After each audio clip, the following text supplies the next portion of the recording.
Believe it or not, it's been 10 years since this phone came out. In the following decade, there would be attempts at greatness, but those eventually led to stagnation. But whilst the internet gushes over perhaps the more shapely models that came after it, I actually think that the 2016 phones from Samsung are truly the best devices the company ever put out. And there's even some interesting data to back that up. Hey guys, I'm Ryan Thomas, and 2016 was an interesting year for smartphones, particularly those made by one of South Korea's biggest chaebols. See, whilst Samsung dropped the S7 and the S7 Edge earlier in the year, it would be the latterly released Note 7 that would steal all the headlines for basically the next whole year. There would be reports of it setting itself ablaze, something that we will get back to a little bit later in the video. Because if you look at the best-selling smartphones list compiled on Wikipedia, you realise that just below the absolute legendary Galaxy S3 and 4 smartphones sits the Galaxy S7 series, interestingly a good few million units ahead of what are largely considered the golden era of Galaxy models, the S8, the S9, and even the magnificent S10 series. In fact, I was shocked to see that Samsung sold more S7 series than Apple did the iPhone 4, a phone that felt like it was absolutely everywhere when it was the current model. And the thing is, though the S7 Edge was a gorgeous device, it wasn't novel. Samsung's history of making tacky, plastic, toy-like mobiles pivoted hard in the previous year when the company dropped the Galaxy S6 and the S6 Edge, models now made of metal and glass, but also beyond that, the Edge came in with those sloped display sides, not only making for a cool gimmick, but actually helping the phone be easier to hold and feel slimmer and more cutting edge. At a time when smartphone displays were all 16:9 with chunky chins and foreheads, the Galaxy S6 Edge was really a standout model. It felt a cut above the rest, and something for the future. It certainly helps that the S6's contemporaries were all melting at that point with the dreaded Snapdragon 810 chip, while Samsung just shoved its much more stable Exynos chip into every model. So when the S7 and the S7 Edge came around, there was already a precedent for hardware quality. Samsung had already set that themselves. The Edge was now larger at 5.5-inch screen versus 5.1 on the S6. It also had more RAM, better cameras, and its battery had grown by a whopping 40%. In fact, the Galaxy S7 Edge's battery at 3600 mAh was larger than every Samsung base S model until the Galaxy S20 some 3 years later. But there might have been a reason for that. If you enjoy what we make here, please consider subscribing, as it means we're able to reach our goal of 500,000 subscribers. Thank you. Remember when I said the Note 7 grabbed headlines over the fire hazards? Yeah, well, that all kind of stemmed from the battery inside. It's funny, the Note 7, probably due to the space required for the S Pen, actually shipped with a slightly smaller battery than the S7 Edge, but that wasn't enough to cause problems.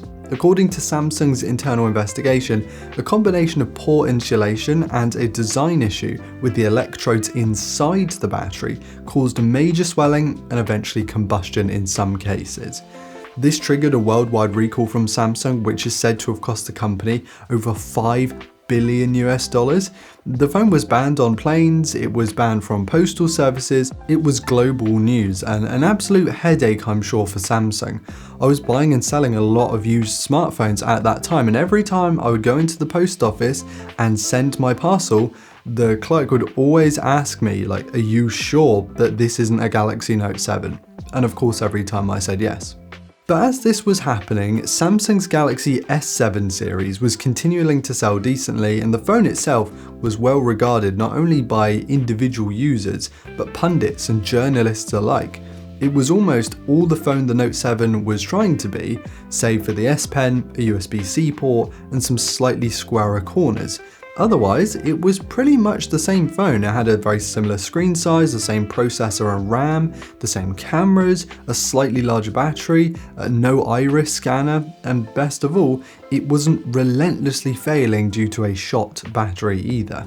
Holding this unit that I purchased from CEX in the UK and next to my current daily driver, the S25 Edge funnily enough, even other models from Samsung recently like the S25 Ultra and other OEM models too, the S7 Edge feels incredibly dialed. This was before the curved sides that came fully round with the phone, so this was actually a stage where I think they helped the phone in this case. Latterly, with like the S9, it almost made the phone a little harder to hold in my opinion. On the S7 Edge, there are almost square angles on the sides, which makes it a lot easier to hold than some other models. Probably also helps by the slightly smaller footprint of this thing and the lower weight to boot. It also retains the 3.5mm headphone port and the micro SD card slot despite the fancy new design. Oh yeah, and it also shipped with an IP68 weatherproofing rating, which was still pretty novel in 2016 as well. Though when held directly against the S25 Edge, it is kinda easier to see how Samsung came to use that nomenclature with the later model.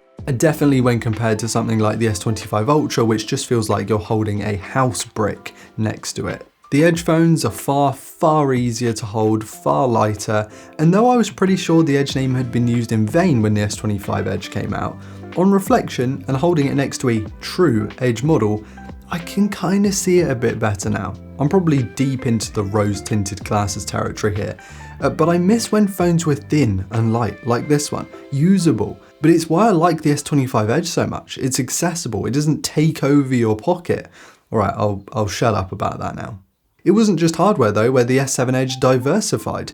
This was a big time of transition for Samsung, and though the curved edges and gorgeous glass were well received, so was the pivot from the much maligned TouchWiz operating system skin to Samsung Experience, which would again eventually become One UI on the S10 series.